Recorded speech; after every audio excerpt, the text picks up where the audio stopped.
Perk, tell me this. Who has the edge now, the Lakers or the Warriors? Last time I checked, the road team was the Lakers, and they got the split. They're going home 1-1 with the series tied 1-1, and role players play better at home, Molly. So I expect Jerry Vanderbilt to play better offensively. I expect Austin Reeves to play better offensively. I expect these guys to elevate their game in the crypto.com arena. The Lakers have the edge. And hell, in game 3, Stephen A. alluded to it earlier, Anthony Davis will rise to the occasion. He will have another bounce-back game. And if I'm the Lakers, I feel pretty damn good. Right now, they kind of, in my opinion, have Steph Curry under control, although it's hard to control him all the way, but they're containing him enough. Their game plan is pretty damn good. I believe that Moses Moody, he will not do what he done in game 2 for us going on the road. I think Jermichael Green came in and played a huge part. The Lakers have the edge. The series is tied 1-1, and they're headed back to the crib. I don't know, Big Perk. I hear you on who has home court advantage in this one, but as I've watched the first 2 games, to me, the team that seems to be able to maintain or sustain what we've seen, it looks like it's going to be the Warriors down the stretch. Look, the bounce back thing, we know, highs and lows with Anthony Davis. But to me, if this thing has to go to 7 games, that is a bad sign for the Los Angeles Lakers. I think the stamina, the pace, the wrinkles that the Warriors have been able to throw out there and that I think that they will continue to be able to throw out there, I'm nervous. I don't think Klay necessarily has another 30-point performance. I don't know that Steph goes off for 12 more assists.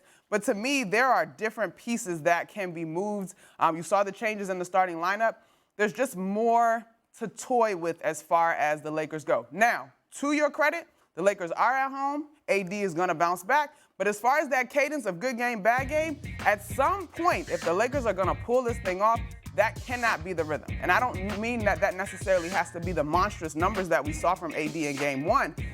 But that rhythm to me means this thing goes 7, and that plays right into the Warriors' hands. And so I just don't know in terms of the consistency that the Lakers have demonstrated to this point. Quite frankly, about Bron's foot, like the health, if they can break that rhythm that would swing it to allowing them to have an edge in this series. And I hear the road argument as far as the Warriors are concerned, but I think they kind of shook that thing off in the first round of the last series. And indeed, the playoff switch has been flipped with the return of Wiggins and Gary Payton II and all those guys. So I feel like the Warriors got the momentum right now. You got something to say to Eminem before I go, KP? You know what? I really do, because I think it's time to stop disrespecting the depth of the Lakers. When you look at Rui Hachimura, when you look at Dennis Schroeder, Malik Beasley haven't even touched the floor yet, and we know what kind of impact he has had. I watched Steve Kerr basically put Gary Payton II on the bench and roll with Moses Moody. So the Lakers still have an opportunity to make adjustments. We don't know what Darvin Ham is going to do. We don't know what he could do. So Draymond Green finally came to life. And I said this yesterday. Stephen A. and I was on NBA Today, and I said I believe the adjustment is actually Draymond Green and how he's going to play against Anthony Davis. That personal one-on-one matchup every single night is going to be the deciding factor in this series. And if I had to choose between the two, I'm going with Anthony Davis. I am. I'm going with Anthony Davis. It's 1-1. Stephen A., can I just offer one thing? Go ahead.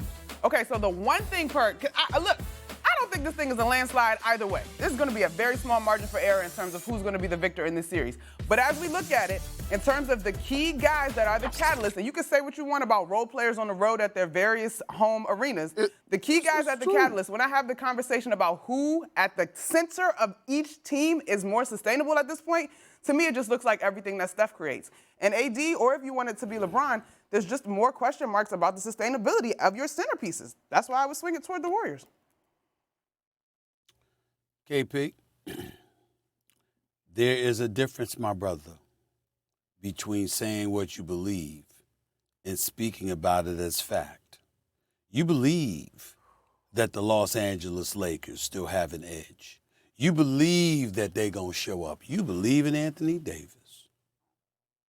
You don't know. Well, this is going to be a chess match. And so what happened was Steve Kerr had to make an adjustment for game 2. The Lakers got to make an adjustment for game 3. But you know the beauty of being on First Take? And I've been doing this for 3 years now. And I've learned from doing it. No, it's not about receipts, Monica. Sit back, keep a cool booty, and listen to what I'm about to tell you. Okay. It's not about receipts, but what I'm telling you is this. Face. Stephen A., check this out. I've learned that you don't come on First Take and you don't start your argument and you empty out your clip. You always got to keep something in the back pocket to have a comeback. Always. So I love how you brought up what I was talking about Anthony Davis to start the show, because this is not the first season that I've done it. You and I actually done it. We called them out when the Lakers won their first championship in the bubble about dominating the Houston Rockets. So let's not act like we haven't seen this duo in LeBron James and Anthony Davis get the job done when it comes down to winning championships. Yeah, but hold on. But when I brought that up to you, a few months ago, do you know what you told me? No, you said, what? Stephen A., that was 3 years ago. I was about 40 pounds heavier then. That's what you told me? No, that's what you told me? No, hold on, time out. After they made the trade, you could call my guy Greeny. I was one of the ones that told y'all that the Lakers were about to make a run. I was the one that said that Anthony Davis was about to carry this team while LeBron James was out. They did that. All I'm saying is that Steve Kerr did a great job. He made an adjustment. The Lakers are going to make an adjustment. Let's not act like it's not going to happen. Let's not act like Darvin Ham haven't won the championship. I know it was as an assistant coach, but he has been in these moments before. They will make adjustments as well. They have a championship level coach. Phil Handy is over there. Hold on. Phil Handy is over there. We've been holding on a lot, brother. We've been keeping the cool booty, as you so eloquently asked us to do. But the bottom line is, we listening to you and we hear you. Why are you talking to us like we acting like the Lakers ain't gonna win another game? We got it going 7 games. We got it going 7. We know there's adjustments. I'm just saying. We know they're gonna make adjustments. We know it's a chess match. I'm just saying. Okay. That's what I'm trying to say. I mean, damn. You walking like you acting like we saying they're gonna lose every game. We got it going 7. We know it's gonna be adjustments, but we just talking about who has the edge right now. And I think if you're gonna push it to a 7th game back at the Chase Center, that gives Golden State an edge. I don't have it going 7. What you got it going?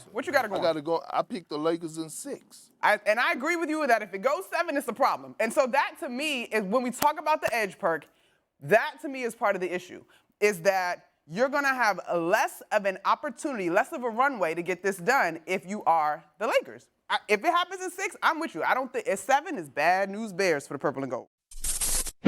Thanks for watching ESPN on YouTube. For live streaming sports and premium content, subscribe to ESPN+.